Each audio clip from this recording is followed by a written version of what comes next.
Why is it that public schools only teach about slavery in America? Between the years 1400 and 1908, 5 to 10 million people were enslaved in the Ottoman Empire. And the most valued slaves were not men, they were women. People from Slovakia, from Hungary, Serbia, Bosnia, Croatia, Montenegro, Macedonia, Belarus, Ukraine, Russia. These were the Slavic people, and it's where the word slave comes from. So the Ottomans would conquer territory in these countries. The men who resisted would be terminated. The boys would become slaves, who would be entered into a lifetime of forced military service. And the girls would become a different type of slave. They would undergo a brutal breaking process. You could imagine what that looked like. They would be sold into harems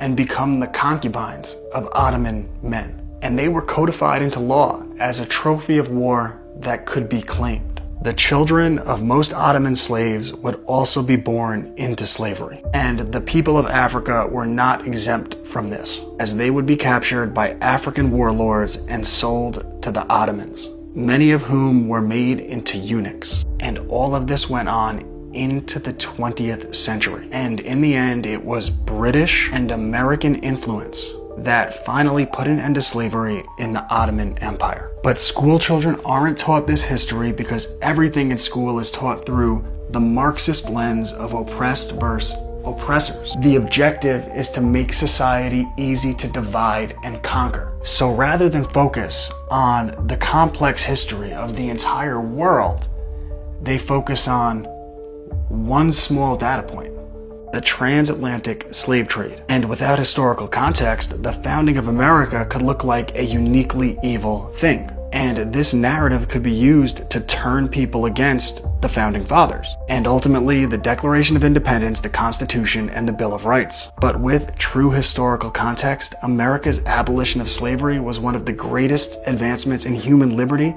in the history of humanity. And this is why I write books on what a great place America is. Because before 1776, 95% of the world practiced slavery. But America abolished it in 7 states when the rest of the world had only done so in 7 countries. By 1865, it was gone permanently, and the rest of the world followed later. We gotta do a better job educating our kids. Check out my private homeschool community. And Cubs to Bears, books, classicallearner.com.